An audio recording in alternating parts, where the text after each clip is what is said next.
Hello everyone, welcome to my channel. दोस्तों, आज की ये वीडियो बहुत ज़्यादा इम्पोर्टेंट होने वाली है हमारे बीए प्रोग्राम 4th सेमेस्टर वाले स्टूडेंट्स के लिए।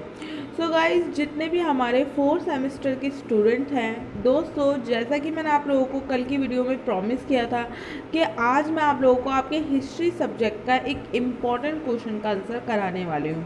दोस्तों, आप लोगों के लिए मैं वीडियो लेकर आ गई हूँ। एंड दोस्तों, इससे पहले भी मैंने हिस्ट्री की काफ़ी सारी वीडियोस चैनल पर अपलोड कर रखी है। तो दोस्तों, आप में से जो भी स्टूडेंट ने उन वीडियोस को नहीं देखा है, तो मेरी आप सबसे यही रिक्वेस्ट है कि प्लीज़ जाकर उन वीडियोस को देख लीजिए। वो वीडियोस आप लोगों के एग्ज़ाम में आप लोगों के लिए बहुत ज़्यादा हेल्पफुल होंगी। एंड दोस्तों, आप लोगों के लिए आज जो वीडियो मैं लेकर आई हूँ ये तो मोस्ट इम्पॉर्टेंट है, बिकॉज ये काफ़ी ज़्यादा इम्पॉर्टेंट क्वेश्चन आंसर है जो कि आज मैं आप लोगों को कराने वाली हूँ। तो दोस्तों, आप लोगों को सभी वीडियोस की लिंक नीचे डिस्क्रिप्शन में एंड ऊपर आई बटन में मिल जाएगी। आप लोग जाकर ज़रूर इन वीडियोस को देख लीजिएगा। तो चलिए दोस्तों, फटाफट से आज की इस वीडियो को स्टार्ट करते हैं। एंड आज की इस वीडियो में हम कौन से क्वेश्चन के बारे में डिस्कस करने वाले हैं, सबसे पहले मैं आपको वो बता देती हूँ। दोस्तों, आज की इस वीडियो के अंदर मैं आप लोगों के साथ डिस्कस करने वाली हूँ क्वेश्चन नंबर 1 के बारे में। दोस्तों, क्वेश्चन नंबर 1 के अंदर हमसे पूछा जा रहा है कि क्या आप इस विचार से सहमत हैं कि 18वीं शताब्दी भारत में एक अंधेरा युग थी? स्पष्ट करें। दोस्तों, आप लोगों को ये बताना है कि जो हमारी 18th सेंचुरी थी, क्या वो एक अंधेरा युग यानी कि डार्क एज थी? क्या आप इस बात से सहमत हैं? तो दोस्तों, इससे रिलेटेड सारे पॉइंट मैं आप लोगों को वन बाय वन करके कंप्लीट कराने वाली हूँ। And don't worry guys, video बहुत ज़्यादा लंबी नहीं होगी, लेकिन हाँ, उतनी लंबी ज़रूर रखूँगी जितने में मैं आप लोगों को चीज़ें समझा सकूँ। इसके अलावा दोस्तों, आप लोगों को यहाँ पे जो क्वेश्चन नंबर 2 नज़र आ रहा है, ये भी मैंने ऑलरेडी आप लोगों को करा दिया है। तो आप लोग जाकर इसकी वीडियो भी देख लीजिएगा, उसकी लिंक भी मैं आपको ऊपर आई बटन में दे दूँगी। तो चलिए दोस्तों, फटाफट से सारे पॉइंट्स को वन बाय वन करके डिस्कस करना शुरू करते हैं। गाइज़, हमारा जो सबसे पहला और इम्पॉर्टेंट पॉइंट है वो है हमारा परिचय। तो गाइज़, आप लोग चाहे किसी भी सब्जेक्ट के अंदर किसी भी क्वेश्चन का आंसर लिखें, परिचय लिखना बहुत ज़्यादा ज़रूरी है। इंट्रोडक्शन से ही आप लोगों को अपने क्वेश्चन का आंसर स्टार्ट करना है। दोस्तों, इंट्रोडक्शन में आपको कुछ इस तरीके से चीज़ों को एक्सप्लेन करना है कि 18वीं शताब्दी में भारत में आए विदेशी यात्रियों और भारतीय लेखकों की विभिन्नताओं ने 18वीं शताब्दी के भारत के समाज की बिगड़ी हुई स्थिति का बड़ा दुखद चित्रण किया है। 1707 में मुगल साम्राज्य के पतन के प्रारंभ के साथ ही भारत में असीमित अशांति का युग आरंभ हुआ। मुगलों की केंद्र सत्ता की कमज़ोर होते ही साम्राज्य की कई छोटी छोटी शक्तियाँ सिर उठाना आरंभ कर दिया। इन छोटी शक्तियों के मध्य निरंतर लड़ाई झगड़ा चलता रहा। फलस्वरूप दीर्घकाल तक उत्तर भारत के अधिकांश भागों में ना तो कोई शासक था, ना शासन, ना कानून था और ना ही सुरक्षा। फलस्वरूप समाज असुरक्षा और अस्थिरता के दौर से गुजर रहा था। शक्तिशाली दुर्बल पर हावी रहते थे। चारों तरफ अराजकता छाई हुई थी। 18वीं शताब्दी में भारतीय समाज राजनीतिक प्रगति के प्रति उदासीन था। जैसा कि हम जानते हैं कि 15वीं और 16वीं शताब्दी में ऐसे बहुत से संत, प्रचारक और धर्म सुधारक हुए जिन्होंने मध्यकाल में आए धर्म की कुरीतियों को सुधारने का प्रयत्न किया, परंतु 18वीं शताब्दी में कोई ऐसा धर्म प्रचारक सामने नहीं आया जो अंधकार में पड़े इन भारतीयों का सही मार्गदर्शन करता। फलस्वरूप जिस सामाजिक दर्शन का प्रचारक नानक, चैतन्य और कबीर ने किया था, वह अज्ञान के अंधकार में डूब गया। इसीलिए 18वीं शताब्दी भारत के धार्मिक इतिहास में अंधकार का युग के नाम से भी जानी जाती है। दोस्तों, मैंने आप लोगों को इंट्रोडक्शन के अंदर सारी बेसिक सी डिटेल बताई है कि किस तरीके से हमें ये चीज़ का पता चलता है कि जो हमारी 18वीं शताब्दी थी उसे हम एक अंधकारमय युग कहते हैं या फिर एक अंधकारमय सेंचुरी कहते हैं, एक अंधकारमय शताब्दी कहते हैं। तो दोस्तों, बेसिकली 2 रीज़न थे 18वीं शताब्दी के अंधकारमय होने का।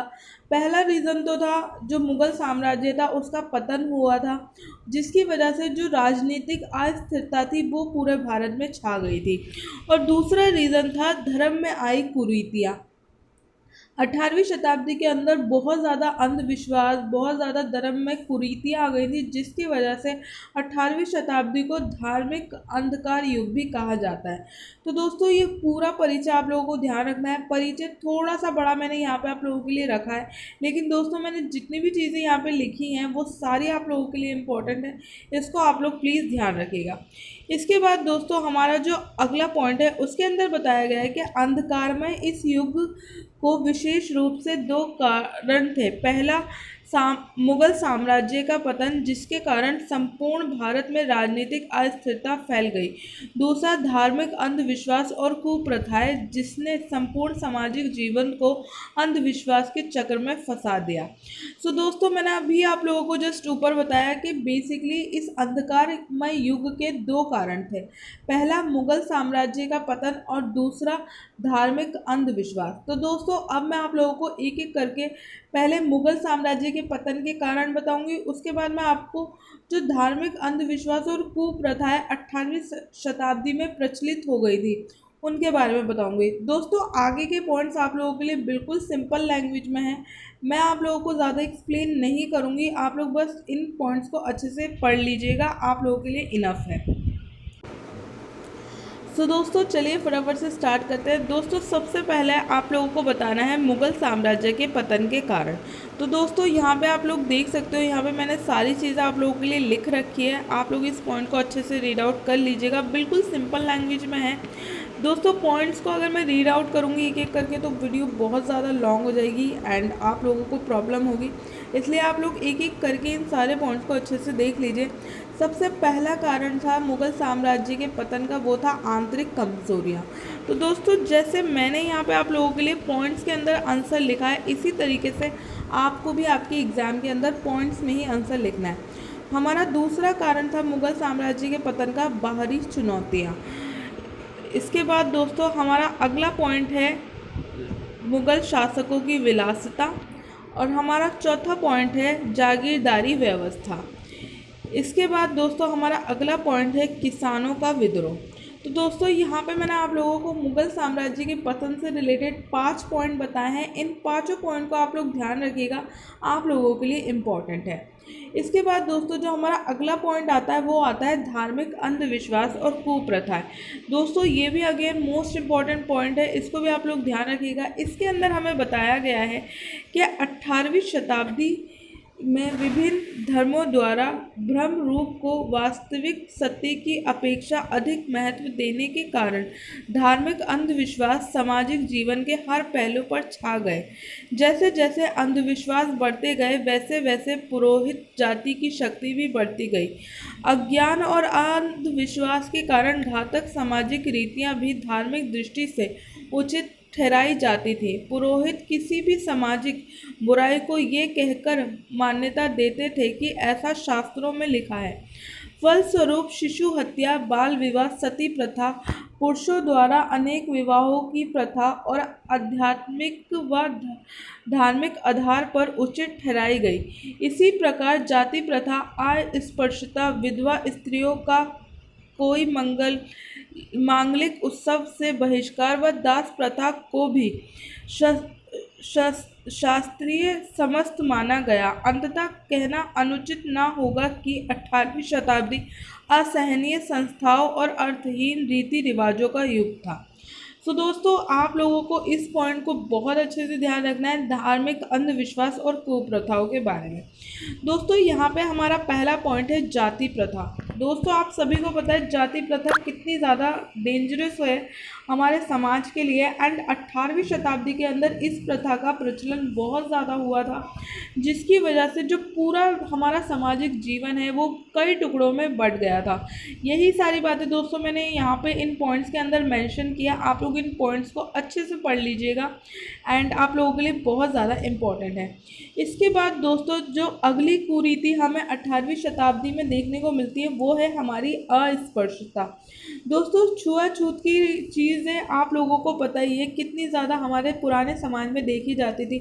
अस्पृश्यता एक बहुत ही ज़्यादा बुरी प्रथा या कुरीति आप मान सकते हैं हमारे पुराने समाज की, जिससे कि समाज में बहुत ज़्यादा ऊंच नीच का भेदभाव का जो स्थिति है वो बन गई थी।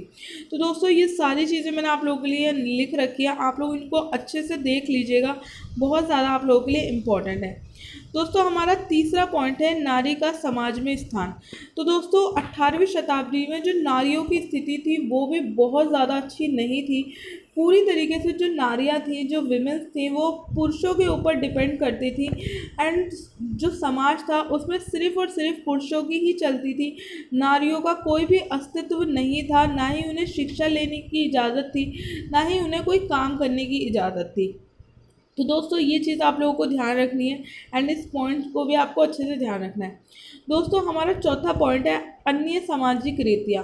दोस्तों ये ऊपर की जो 3 पॉइंट मैंने बताए, इनके अलावा कुछ और छोटी छोटी कुरीतियाँ थी जो उस टाइम के समाज में बहुत ज़्यादा देखी जाती थी, जैसे कि बाल हत्या, बाल विवाह, बहुपत्नी प्रथा, विधवाओं के प्रति दुर्व्यवहार। ये सारी कुछ ऐसी चीज़ें थी जो 18वीं शताब्दी में हमें बहुत ज़्यादा देखने को मिल रही थी और इसका एक बहुत ज़्यादा बुरा असर हमारे समाज के ऊपर पड़ रहा था।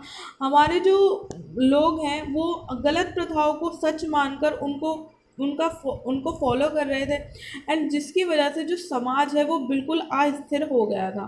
तो दोस्तों ये पॉइंट आप लोगों को ध्यान रखना है, इम्पॉर्टेंट है। इस पॉइंट के अंदर मैंने कुछ छोटी छोटी चीज़ें बताई हैं जो कि बहुत ज़्यादा इम्पॉर्टेंट है, इसको आप लोग अच्छे से ध्यान रखिएगा। इसके बाद दोस्तों यहाँ पे आप लोगों का आंसर पूरा फिनिश होता है। लास्ट में आप लोगों को एक छोटा सा निष्कर्ष लिखना है, जो कि यहाँ पे आप लोग कुछ इस तरीके से लिखेंगे कि अंत में हम इस निष्कर्ष पर पहुँचते हैं कि इसमें कोई दो राय नहीं है कि 18वीं शताब्दी भारत के लिए एक अंधकारमय युग था। मुगल साम्राज्य के पतन और समाज में व्याप्त अंधविश्वास ने राजनीतिक और सामाजिक व्यवस्था को बुरी तरह से अस्त व्यस्त कर दिया था, जिसके कारण अंग्रेज भारत पर अपना स्वामित्व स्थापित कर पाए। सो दोस्तों लास्ट में मैंने आप लोगों के लिए ये जो निष्कर्ष लिखा है ये आप लोगों को भी अपने एग्ज़ाम के अंदर लिखना है। आप लोग निष्कर्ष के अंदर पूरी जो आपने अभी तक पूरा आंसर बताया है उसको आप कंक्लूड करेंगे एंड बताएंगे कि क्या क्वेश्चन में जो आपसे पूछा गया है उससे आप एग्री करते हो या नहीं। तो दोस्तों अभी तक मैंने आपको जितने भी पॉइंट बताए उन सभी पॉइंट्स को देखकर ये चीज़ बिल्कुल सही है कि 18वीं शताब्दी एक अंधकारमय युग था। सो दोस्तों यहाँ पे आप लोगों का ये आंसर पूरा फिनिश होता है। आप लोग इन सारे पॉइंट्स को अच्छे से रीड आउट कर लीजिएगा दोस्तों, बहुत ज़्यादा इंपॉर्टेंट पॉइंट्स हैं आप लोगों के लिए एंड उम्मीद करती हूँ कि ये वीडियो आप लोगों के लिए बहुत ज़्यादा हेल्पफुल होगी एंड अगर ये क्वेश्चन आपके एग्ज़ाम में आएगा तो आप लोग इसको बिल्कुल भी मिस नहीं करके आओगे। सो दोस्तों आज की इस वीडियो के अंदर बस इतना ही। आप लोगों से बस मेरी इतनी ही रिक्वेस्ट है कि इस वीडियो को आप लोग ज़्यादा से ज़्यादा शेयर कीजिएगा, ज़्यादा से ज़्यादा लाइक कीजिएगा एंड अगर कोई भी ऐसा स्टूडेंट है जो चैनल पर पहली बार आया है तो मेरी आप सबसे यही रिक्वेस्ट है कि प्लीज़ चैनल को ज़रूर सब्सक्राइब कीजिएगा, क्योंकि मैं आप लोगों के लिए ऐसी ही क्वालिटी ऑफ वीडियोस इस चैनल के ऊपर लेकर आती हूँ।